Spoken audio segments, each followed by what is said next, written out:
Selamat pagi teman-teman semuanya. Sungguh senang banget kita bisa bertemu lagi pada hari Minggu ini. Gak terasa ya sudah hari Minggu lagi. Nah teman-teman, sebelum kita mau memulai ibadah kita, yuk aku mengajak teman-teman untuk kita mengambil waktu teduh sejenak. Kita mau siapkan hati dan pikiran kita supaya kita bisa fokus 1 jam ke depan untuk mendengarkan firman Tuhan. Kita mau memuji Tuhan, kita mau sungguh-sungguh menyiapkan hati kita saat ini untuk datang ke hadirat Tuhan. Saat teduh.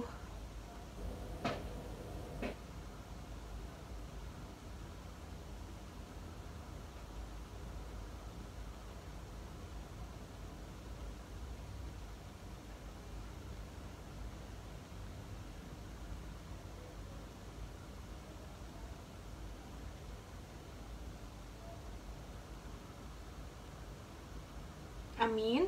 Dan dengarlah panggilan beribadah ini. Mazmur 95 ayat yang ke-6 sampai ke-7. Masuklah, marilah kita sujud menyembah, berlutut di hadapan Tuhan yang menjadikan kita, sebab dialah Allah kita dan kitalah umat gembalaannya, dan kawanan domba tuntunan tangannya. Pada hari ini sekiranya kamu mendengar suaranya. Aku mengajak kita semua untuk menaikkan sebuah pujian, satu hal yang kurindu.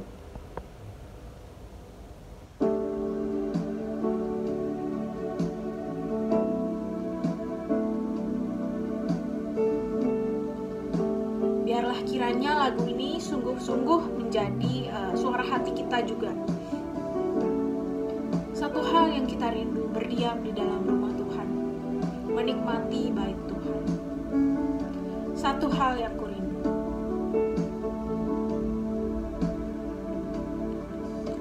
Satu hal yang kurindu, berdiam di dalam rumah-Mu. Satu hal yang ku minta,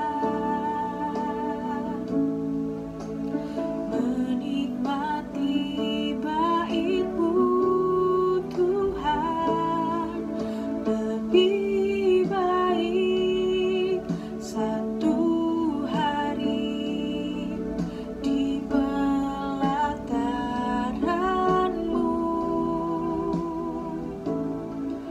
daripada 1000 hari di tempat lain.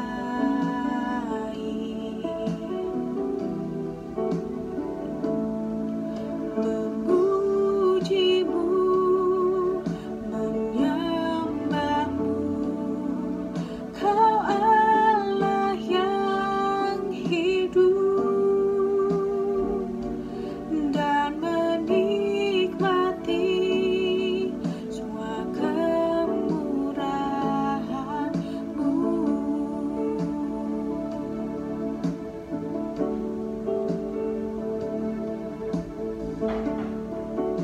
Mari sama-sama kita naikkan pujian ini satu kali lagi.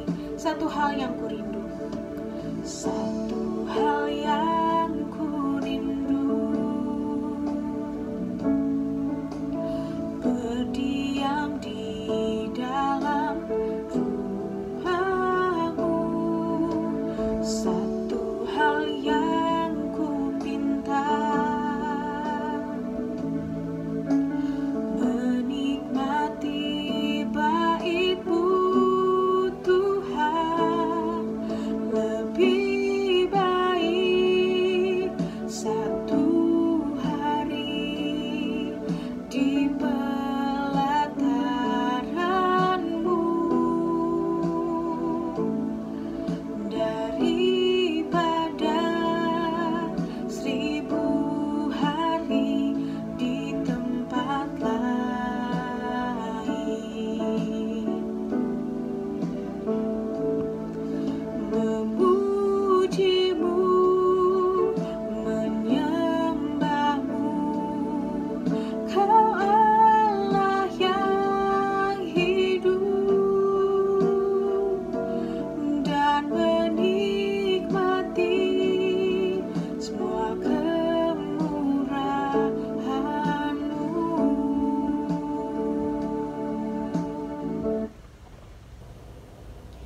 Mari saat ini aku mengundang teman-teman untuk kita kembali menundukkan kepala sejenak.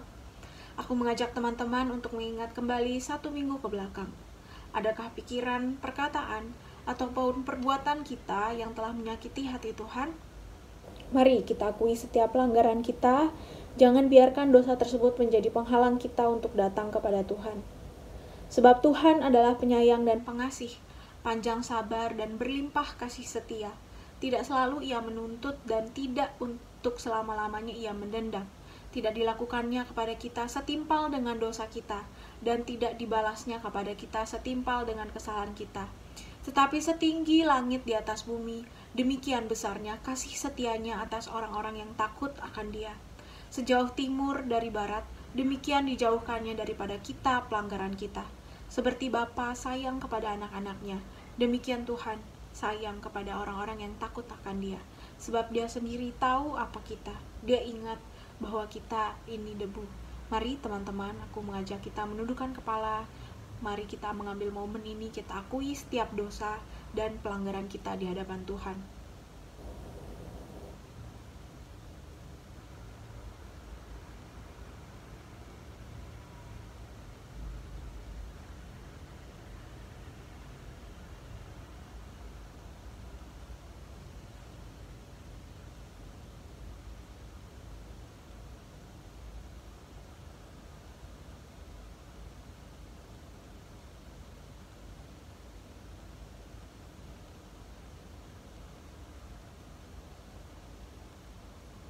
Mari kita berdoa.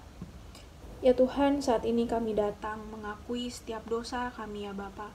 Tuhan, kami ini manusia yang lemah. Tuhan, Engkau tahu mungkin perbuatan, perkataan, pikiran kami yang menyakiti hati Tuhan. Dari seminggu ini ya Bapa, kami sudah mengakui dan kami jujur terbuka di hadapan Tuhan.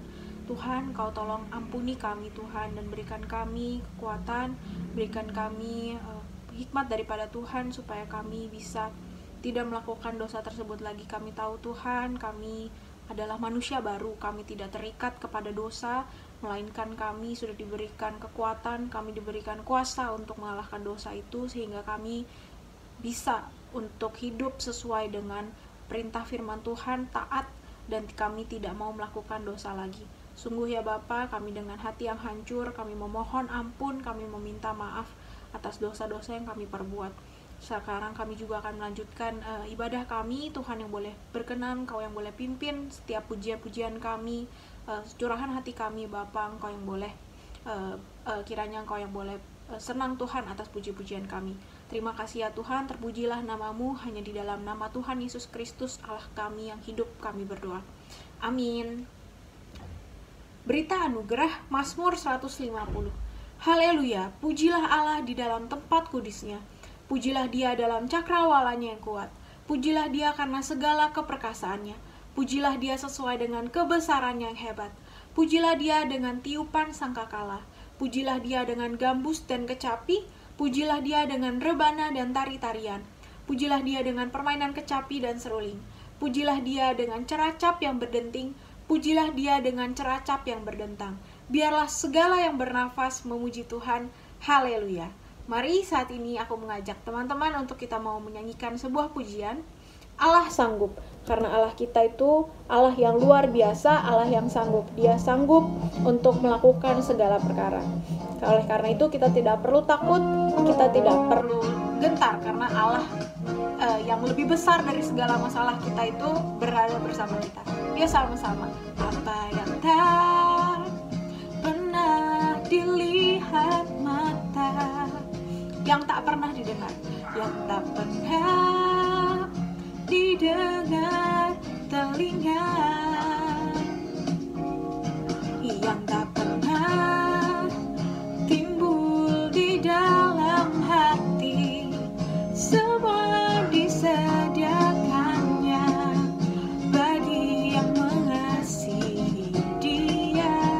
Allah sanggup, Allah sanggup melakukan segala perkara, dulu, sekarang, dan selamanya. Kuasa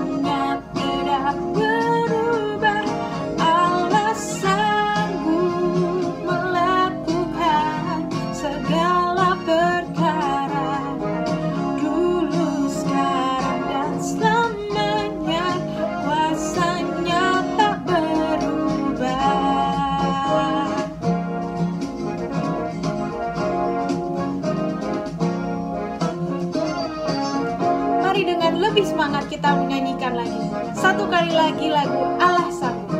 Apa yang tak pernah, apa yang tak pernah dilihat mata, yang tak pernah didengar telinga, yang tak pernah timbul di dalam hati, semua disediakannya bagi yang mengasihi Dia. Allah apa? Allah sanggup melakukan segala perkara, dulu, sekarang, dan selamanya. Kuasanya tidak berubah. Allah sanggup melakukan segala perkara, dulu, sekarang, dan selamanya. Kuasanya tak berubah.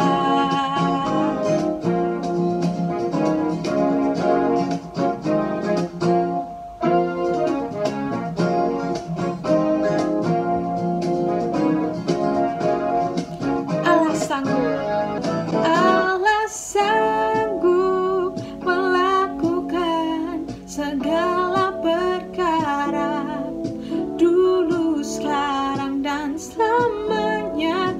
Kuasanya tidak berubah.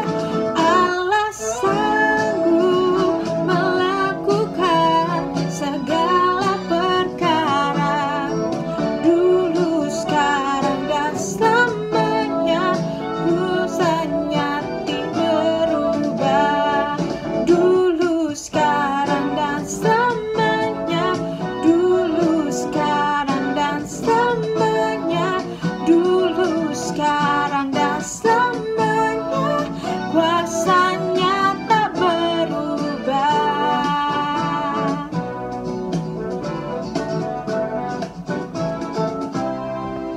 Kita tepuk tangan buat Allah kita yang sanggup dan luar biasa. Mari saat ini kita dengan segenap umat di muka bumi dan dengan hormat dan dengan bangkit berdiri, kita mau menyatakan pengakuan iman kita. Pengakuan iman rasuli.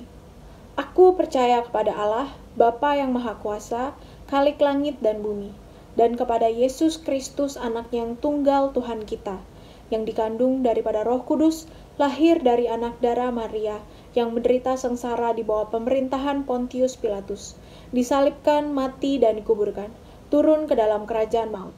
Pada hari yang ketiga, bangkit pula dari antara orang mati, naik ke surga, duduk di sebelah kanan Allah, Bapa yang Maha Kuasa, dan dari sana Ia akan datang untuk menghakimi orang yang hidup dan yang mati. Aku percaya kepada Roh Kudus, gereja yang kudus dan am, persekutuan orang kudus, pengampunan dosa, kebangkitan tubuh dan hidup yang kekal. Amin. Ya, ayat persembahan kali ini akan diambil dari 2 Korintus 9 ayat 7. Hendaklah masing-masing memberikan menurut kerelaan hatinya, jangan dengan sedih hati atau karena paksaan, sebab Allah mengasihi orang yang memberi dengan sukacita. Teman-teman bisa memberikan persembahan melalui mau titip papa mama, atau bisa juga melalui HP. Kalau yang teman-teman udah pegang HP, di QR code berikut ini ya, bisa lewat transfer bank atau Shopee Pay, GoPay, OVO, semuanya sudah bisa tersedia ya. Saat ini kita juga akan menaikkan satu buah pokok doa syafaat. Mari kita berdoa saat ini menyerahkan untuk pandemi yang masih berlangsung. Walaupun kita bersyukur ya, kasus COVID semakin turun setiap harinya, tapi kita juga berdoa mengingat bahwa sebentar lagi akan ada libur Natal, Tahun Baru. Kita berdoa juga semoga kita sendiri dan teman-teman bisa menjaga prokes, protokol kesehatan dengan benar, supaya kasus COVID setelah pasca liburan tidak akan naik lagi dan kita bisa kembali lepas dari pandemi ini sama-sama. Yuk, mari kita buka suara, kita berdoa ya. Tuhan Allah Bapa kami di surga, kami berdoa menyerahkan Tuhan, masih Tuhan di dalam pandemi. Tuhan kami mengucap syukur karena sekarang juga kami mendengar bahwa kasus COVID semakin turun dan semakin kondusif situasi di negara kami Indonesia, secara khusus juga kota Jakarta. Kami mengucap syukur Tuhan untuk anugerah yang Kau berikan buat kami. Tuhan, secara khusus kami juga berdoa menyerahkan terutama untuk liburan Natal dan Tahun Baru yang sebentar lagi akan kami lewati. Kami berdoa menyerahkan kiranya kami bisa menjalankan protokol kesehatan dengan baik ya Tuhan. Semoga kami juga tidak menjadi menularkan atau kami tidak dengan menjaga protokol kesehatan yang baik ini, kami percaya Tuhan kami akan terlindungi dan kami juga bisa melindungi orang banyak ya Bapa.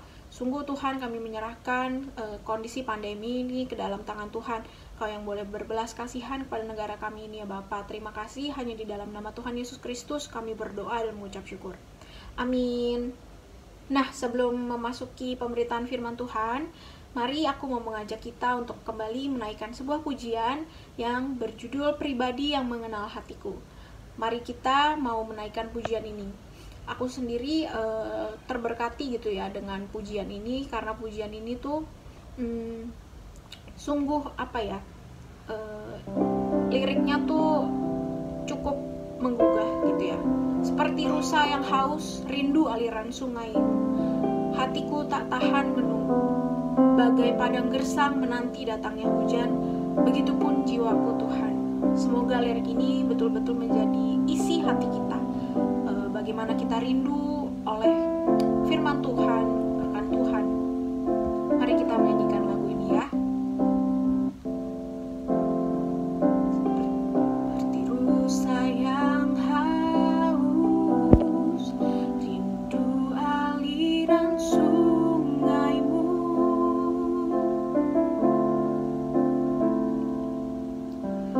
Hatiku tak tahan menunggu.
Selamat pagi teman-teman semua.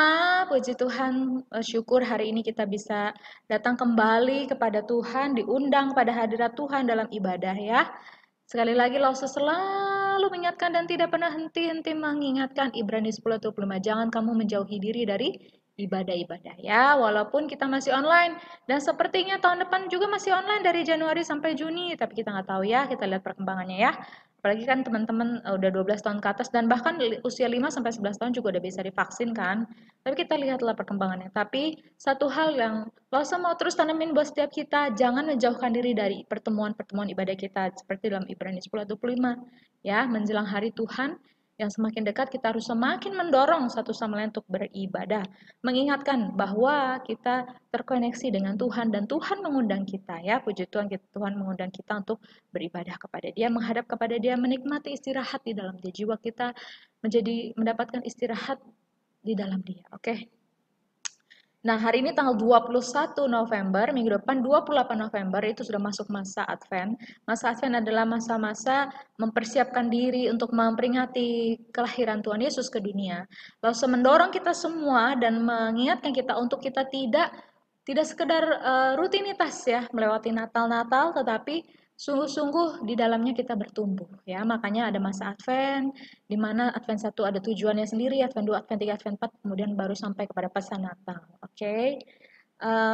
Hari ini kita mau bahas Yeskiel 1 sampai 24. Tentu teman-teman udah membaca dari sejak hari Kamis. Nah, buat teman-teman yang masih setia baca Alkitab ya sesuai dengan jadwal baca Alkitab gereja, teman-teman boleh like ya, like.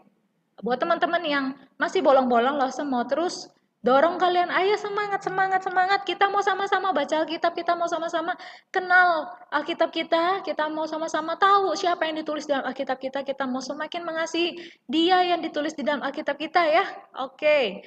Kemudian buat teman-teman yang belum membaca, nggak apa-apa. Ayo kita terus sama-sama belajar baca Alkitab. Ya, kenapa? Karena simpel aja sih. Firman-Mu itu pelita bagi kakiku, terang bagi jalanku. Kita belajar baca kitab dari sejak kita masih usia kelas 5, kelas 6, 7, 8. So, kan apa? Semakin besar semakin banyak hal yang kita harus memilih. Mana kita tahu benar, mana kita tahu salah kalau bukan tahu dari Alkitab. Oke? Kita mau bahas Yeskiel 1 sampai 24. Kita berdoa dulu ya. Mari kita berdoa. Tuhan, terima kasih buat pagi hari ini ada kesempatan kembali untuk kami boleh diundang kepada hadirat Tuhan. Kami boleh menikmati hadirat Tuhan, menikmati istirahat jiwa kami di dalam Tuhan. Dan juga ada pembacaan firman Tuhan, perenungan, tolonglah kami. Walaupun ini sepertinya sulit ya Tuhan, tetapi kami percaya kami tidak akan kekurangan tuntunan dari Tuhan sendiri, dari Roh Kudus, yang akan selalu menolong kami sehingga kami dapat mengerti, dan tidak hanya mengerti tapi juga melakukan dalam kehidupan kami. Terima kasih, tolonglah setiap teman-teman kelas 5 sampai kelas 8 Tuhan. Dalam pergumulan-pergumulan mereka, dalam ketika mereka belajar membaca kitab, Tuhan kiranya Engkau memberikan kekuatan ya Tuhan. Terima kasih. Hari ini mau bahas Yeskiel 1 sampai 24, mohon Tuhan yang memimpin kami dari awal sampai pada akhirnya. Supaya kami menjadi pendengar dan juga pelaku firman-Mu. Dalam nama Yesus kami berdoa. Amin. Oke teman-teman, thank you banget buat waktu-waktu kalian ya. Ketika kalian membaca Alkitab, kalian sebenarnya bisa share ke lause-lause kalian mendapatkan berkat-berkat apa ya. Sekarang kita sedang membaca nabi-nabi besar. Nabi-nabi besar itu Yesaya, Yeremia, Yeskiel ya. Mungkin kalian merasa, kok nabi-nabi besar ini begitu padat ya lause? Iya memang padat ya. Nabi-nabi besar memang padat. Pesannya banyak. Nggak seperti nabi-nabi kecil. Nabi-nabi kecil pesannya lebih sedikit-sedikit seperti itu ya.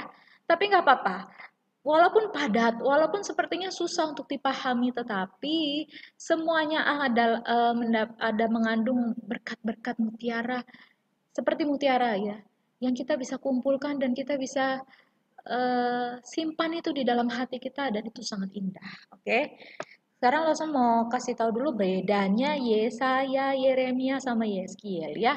Nabi besar kan tiga ini. Yesaya itu adalah nabi yang masih di dalam masa pertengahan ya. Ingat Israel itu terpecah dua, utara dan selatan. Utara di atas, selatan di bawah. Utara itu yang 10 suku, selatan itu yang suku Daud ya. Yehuda, Benyamin. Suku yang di atas sudah dibuang pada tahun 722. Oke, 722. Kemudian Tuhan memberikan kesempatan kepada Israel Selatan ya untuk bertobat, untuk belajar, untuk berkaca dari kakaknya ya Israel Utara supaya tidak melakukan hal yang sama dengan Israel Utara, dosa-dosa mereka dan kemudian mengalami pembuangan. Tetapi apa yang terjadi? Ya, kenyataannya setelah 200 tahun tetap saja Israel Selatan tidak bisa belajar dan akhirnya mereka juga mengalami pembuangan. Nah, Nabi Yesaya ini adalah ya masa-masa masih masih berdirilah Israel Selatan ini, masih politik, masih apa segala macam, masih ada Nabi Raja Hizkia dan lain sebagainya ya. Tapi dari situ juga Nabi Yesaya juga udah dipakai Tuhan untuk memperingati. Nah, kalau kamu terus-terusan begini, kamu terus-terusan melanggar covenant, ya nanti ujungnya akan seperti apa ya, pembuangan dan lain sebagainya. Kemudian Nabi Yeremia, kapan dia hadir? Dia dihadirkan Tuhan ketika dalam detik-detik pembuangan. Detik-detik pembuangan teman-teman, benar-benar detik-detik pembuangan. Oke. Kemudian Yeskiel. Ini adalah aneh. Kenapa? Karena di dalam pembuangan Tuhan mengirimkan Nabi Yeskiel. Ini keanehan teman-teman. Kenapa? Karena yang namanya dibuang itu ditinggalkan sebenarnya. Dari kitab Taurat kan imamat tuh dikatakan kalau kamu melanggar perjanjian, kamu akan dibuang. Itu artinya ditinggalkan sebenarnya. Makanya sering ada idiom-idiom tuh Israel itu seperti istri yang ditinggalkan suaminya, diceraikan. Tapi bukan karena suaminya nakal, tapi karena istrinya yang nakal. Makanya kita peratapan juga nuansanya itu seperti nuansa yang sangat menduka, yaitu kehampaan, kesendirian karena ditinggal cerai, ditinggalkan gitu oleh suaminya. Ya, jadi teologi pembuangan itu sebenarnya ditinggalkan oleh Tuhan. Tetapi kenapa justru Tuhan di dalam kekasihnya lah, apalagi yang kalau bukan kasihnya ya, dalam kasihnya, kedaulatannya, dia tetap mengirimkan nabi, ya, di dalam masa pembuangan. Nabi itu merupakan lambang daripada kehadiran Tuhan. Teman-teman, karena 586 itu sudah terjadi pembinasan Yerusalem dan penghancuran perusakan bait suci. Lalu apalagi yang menjadi lambang daripada kehadiran Allah? Tidak lain adalah nabi. Nabi dikirim oleh Tuhan, bahkan di dalam masa pembuangan. Itu menjadi sebuah pelajaran yang sangat berkesan dan berkat buat kita semua. Yaitu bahwa tidak ada tempat, tidak ada kondisi, tidak ada situasi, tidak ada masa, tidak ada waktu di mana Tuhan benar-benar tidak bersama dengan kita. Tidak ada. Tuhan selalu beserta dengan kita. Tuhan selalu ada buat kita ya. Itu baru dari konteksnya Yeskiel aja kita sudah mendapatkan berkat ya. Apalagi nanti baca ya kan. Dari konteks sejarahnya aja kita udah mendapatkan berkat ya. Oke, kita masuk. Siapa Yeskiel? Yeskiel ini lebih muda daripada Yeremia. Dia anak muda ya. Dia itu hidup di Yerusalem selama 25 tahun. Dia sedang sekolah imam, dia anak keturunan imam. Ya kan, dia sedang melayani sebagai imam, dia sedang dipersiapkan sebagai imam. Kemudian dia mengalami pembuangan. Pembuangan ke Babel itu terjadi 3 kali jalan ya, 3 kali jalan, yaitu tahun 605 di mana pemuda-pemuda Yahudi dibawa ke Babel, juga termasuk di dalamnya ada Daniel.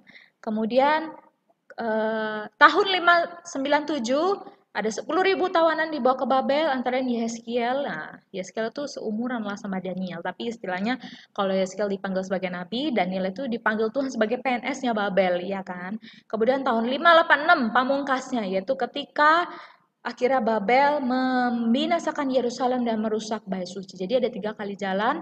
Yeskiel ini dibuang jalan ke pembuangan pada perjalanan yang kedua. Oke.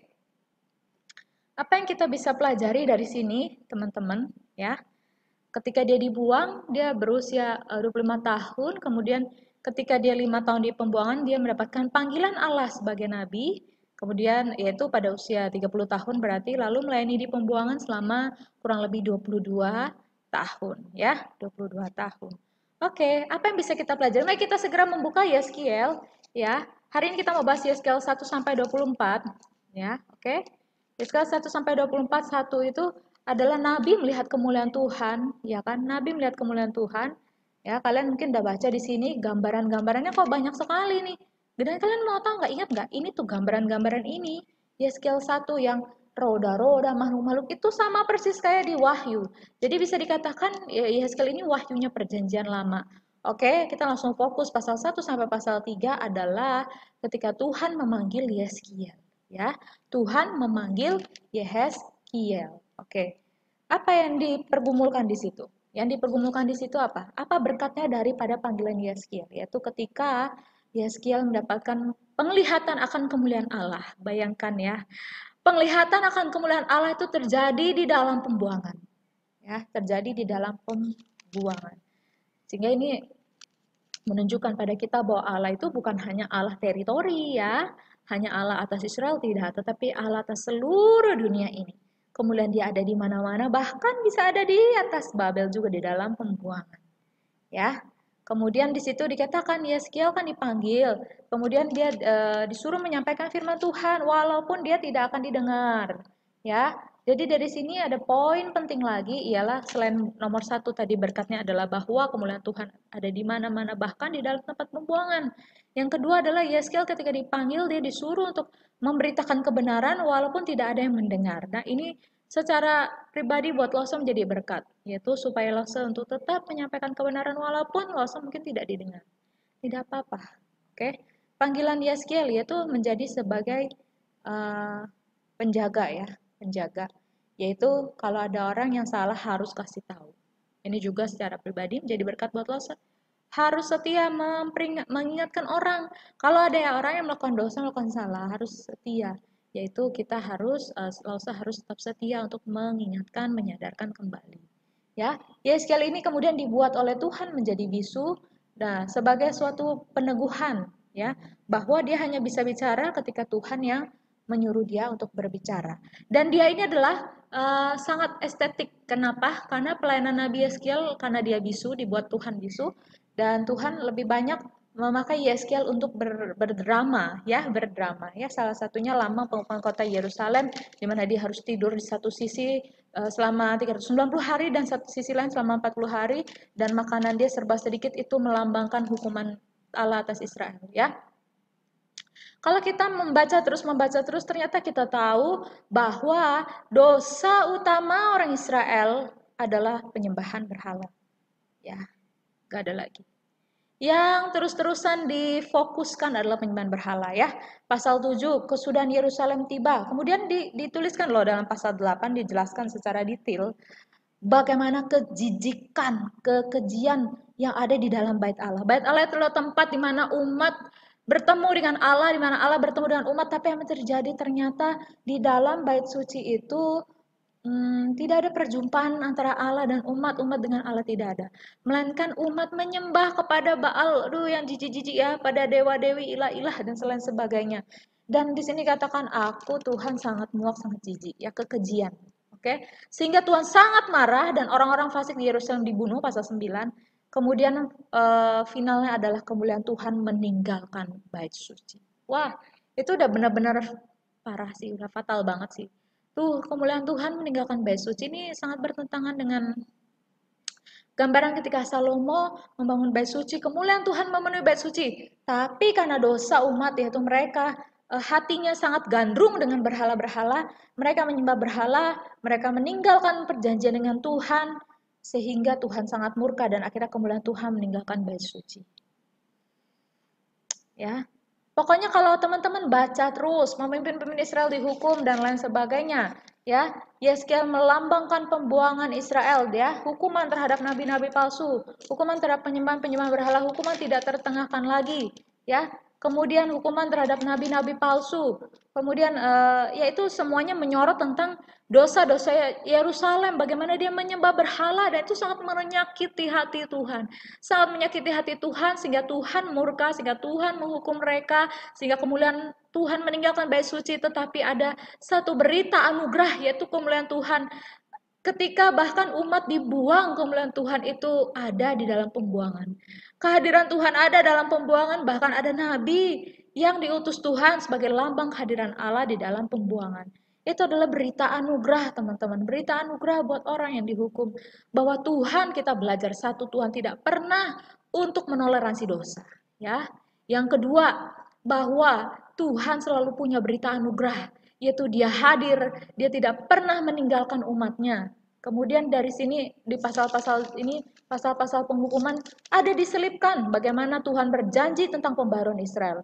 yaitu dia memberikan solusi. Solusinya adalah memberikan hati yang baru kepada Israel. Hati yang baru, pasal 11 ayat 19. Aku akan memberikan mereka hati yang lain dan roh yang baru dalam batin mereka. Aku akan menjauhkan dari tubuh mereka hati yang keras dan berikan mereka hati yang taat supaya mereka hidup menurut segala ketetapanku dan peraturanku dengan setia. Maka mereka akan jadi umatku dan aku akan menjadi Allah mereka. Ternyata teman-teman kita belajar dari sini, masalah utama manusia adalah penyembahan berhala. Ya. Mungkin sekarang kita berpikir, Lause, aku menyembah berhalanya kayak gimana? Aku kan nggak nyembah-nyembah patung. Oke, tapi berhala adalah segala sesuatu yang kita tempatkan di atas Allah, ya. Segala sesuatu yang kita tempatkan lebih daripada Allah itu adalah berhala. Apa berhala-berhala kalian? Ya, mungkin saja itu bisa sosok manusia, mungkin itu bisa saja keinginan-keinginan kalian. Ketika bagaimana tandanya kita tahu kita memberhalakan sesuatu, menomorsatukan lebih daripada Tuhan, yaitu tempat di mana kita menghabiskan waktu begitu banyak. Ya, kapan? Dan maksudnya dalam hal apa kita menghabiskan waktu begitu banyak? Dalam hal apa? Nah, penggunaan waktumu paling banyak itu di mana? Itulah dia yang kamu sembah sebenarnya. Ini tuh suatu kekejian dan itu menyakiti hati Tuhan. Kemudian berkat yang kedua adalah bahwa Tuhan selalu punya berita anugerah. Tuhan selalu beranugerah, ya. Dan solusi daripada dosa adalah hati yang baru. Hati yang baru. Sehingga kita bisa taat pada Dia. Dan puji Tuhan kita adalah umat yang hidup dalam masa perjanjian baru ketika Tuhan Yesus sudah mati bagi kita. Sehingga hati kita dibaharui lagi. Sehingga kita bisa menjadi anak-anak yang taat. Puji Tuhan ya. Terima kasih Tuhan Yesus. Terima kasih. Kemudian pelajaran ketiga adalah dari segi Yeskiel berkaca. Yaitu tetap memberitakan kebenaran walaupun tidak didengar. Tetap setia mengingatkan sesama ketika mereka jatuh dalam dosa. Oke. Nah, kalau kita lanjut lagi ya. Oke, kita lanjut lagi. Pasal 15 di situ dikatakan Yerusalem itu ibarat pohon anggur yang sudah tidak berguna. Pasal 16, Allah memungut Yerusalem jadi istrinya, tetapi kemudian Yerusalem itu bersundal ya. Teman-teman ini bersundal itu maksudnya selingkuh lah istilahnya, selingkuh ya. Selingkuh, oke. Kemudian Yerusalem digambarkan sebagai apa lagi? Ketidaksetiaan. Tidak setia. Kemudian dikatakan lagi, ini ada pasal 18, setiap manusia bertanggung jawab atas dirinya. Jadi memang ini adalah satu pesan yang penting dari kitab Yeskiel bahwa orang-orang itu jangan nyalahin nenek moyang gitu ya. Ini nenek moyang kami sih yang udah begini maka kami dihukum. Enggak, nyatanya yang hidup pada masa itu juga udah meninggalkan Tuhan. Jadi jangan apa ya? Jangan cari kambing hitam. Oke, pasal 19 adalah ratapan tentang Raja Israel ya. Di sini sangat ditulis bagaimana Raja Israel itu ya nggak seperti yang Tuhan harapin deh. Ya, Tuhan tuh marah pada para pemimpin Israel. Kemudian ketika masuk pasal 20, kasih dan hukuman Allah dalam sejarah Israel. Ya. Wow. Kalau kalian baca. Oke, kemudian lanjut lagi pasal 21 pedang Tuhan melawan Yerusalem. Kemudian mulai di zoom lagi semua dosa-dosa Yerusalem pasal 22 dan Tuhan memakai perumpamaan tentang kakak beradik Ohola dan Oholibama ya, dan kemudian lambang kuali yang berkarat ya. Kuali yang berkarat, kota yang penuh hutang darah ya. Jadi sebenarnya 1 sampai 24 ini adalah sungguh-sungguh sebuah zoom pembesar ya, sangat mengangkat dosa-dosa Yerusalem sehingga di situ ada pesannya bahwa hukuman ini adalah karena dosa Yerusalem ya, bukan karena Allah Yahweh kemudian kalah kepada Allahnya Babel, bukan begitu ya, karena zaman dulu tuh kalau dua bangsa berperang tuh sebenarnya Allah mereka yang berperang, siapa yang kalah berarti Allah itu yang kalah. Tetapi dari sini tuh bahwa Allah hadir di Babel, kemudian bahwa karena dosa-dosa lah mereka dihukum, di sini menekankan bahwa Allah yang disembah umat Tuhan, Allah kita adalah Allah atas seluruh dunia. Dia bukan Allah teritori ya, cuma misalnya Allah di gunung atau Allah di laut atau Allah suku tertentu, bukan, tapi dia Allah atas seluruh dunia. Dan kemudian hukuman itu terjadi karena dosa umat. Oke, Lawson mau ajak kita sama-sama melihat, tentu saja pasal kuncinya adalah pasal 20 ketika Nabi mengingatkan kembali kasih dan hukuman Allah dalam sejarah Israel. Tapi Lawson mau mengajak setiap kita untuk melihat kepada pasal 16 ayat 60 ya. Pasal 16 ayat 60. Oke. Oke, mungkin kita bisa baca dari ayat 59. Yeskel 16 ayat 59 sampai ayat yang ke-63. Sebab beginilah firman Tuhan Allah, aku akan melakukan kepadamu seperti engkau lakukan, yaitu engkau memandang ringan pada sumpah dengan mengingkari perjanjian. Oke, jadi di sini tuh Tuhan kasih tahu Israel, kalian tuh udah memandang rendah perjanjian kita. Kalian itu sudah melanggar, kalian sudah tidak setia. Ini seperti dua orang yang berkomitmen, seperti orang yang menikah. Memang ya perjanjian yang paling tidak boleh diingkari adalah perjanjian suami dan istri ya. Ya tuh tidak boleh, benar-benar tidak boleh pokoknya. Sekali menikah selamanya menikah dengan orang itu ya kan. Kalau berteman kan ya teman sama siapa aja gitu. Tapi kalau menikah kan sama satu itu aja gitu. Ya mama papa kita ya menikah ya udah selama-lamanya gitu. Ya mereka aja nggak boleh ada orang kedua, orang ketiga, nggak boleh saling mengingkari janji nikah dan sebagainya. Jadi janji nikah ini memang suatu gambaran sebuah janji yang benar-benar eksklusif dua orang saja dan setia selama-lamanya. Tapi kemudian janji ini diingkari oleh dari pihak Israel. Tetapi dikatakan apa ayat 60? Tetapi aku akan mengingat perjanjianku dengan engkau. Ya Tuhan, waktu lo sebaca ini, ya Tuhan begini amat ya Tuhan. Aduh, kalau lo di pihak di pihaknya Tuhan gitu ya, yang disakiti, yang diselingkuhi gitu ya, aduh rasanya sakit nih minta ampun ya. Tetapi ya Tuhan ya sakit juga itu, Tuhan yang sakit juga. Digambarkan di berbagai-bagai ayat itu dikatakan Tuhan itu sakit loh. Tuhan itu ya sakit juga, tetapi apa dikatakan di situ? Tetapi Tuhan itu mau ingat perjanjiannya loh. Tuhan itu mau ingat perjanjiannya dengan kita, dengan umatnya pada waktu itu ya. Ini kemudian dikatakan barulah engkau teringat pada kelakuanmu dan kau merasa malu, ya kan? Aku engkau akan merasa malu pada waktu aku mengambil kakak-kakakmu baik yang tertua maupun yang termuda dan memberikan mereka kepadamu menjadi anakmu, tetapi bukan berdasarkan engkau memegang perjanjian. Ini parah sih, waktu lo baca itu lo kayak ngerasa, aduh Tuhan, Tuhan tuh setia banget ya. Umat Tuhan tuh udah ninggalin Tuhan, udah ninggalin perjanjian dengan Tuhan, tapi Tuhan itu mau terus pegang janjinya Dia. Bukan berdasarkan kita, bukan berdasarkan umat yang memegang perjanjian, tapi berdasarkan kesetiaan Dia. Aku akan meneguhkan perjanjianku dengan engkau dan engkau akan mengetahui bahwa akulah Tuhan, ya.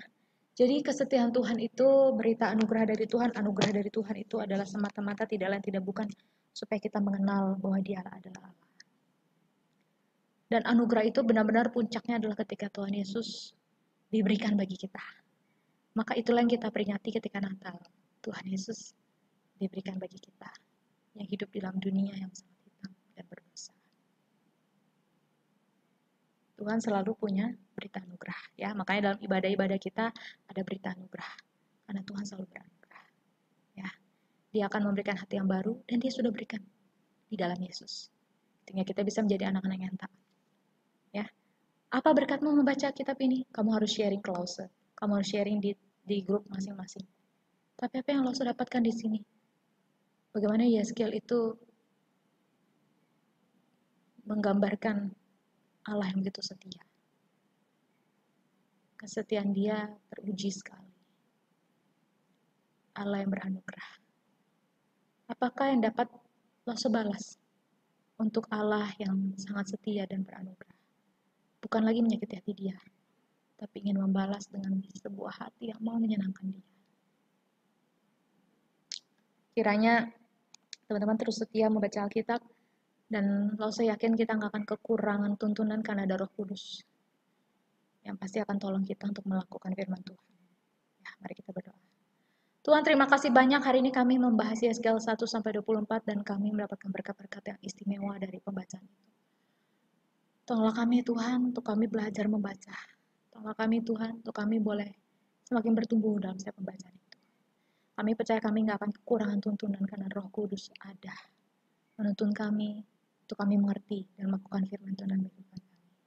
Hari ini kami mendapatkan berkat bagaimana Tuhan begitu setia, bagaimana Tuhan begitu beranugerah. Engkau adalah Allah yang setia, Engkau adalah Allah yang beranugerah. Apa yang dapat kami balas? Tidak ada.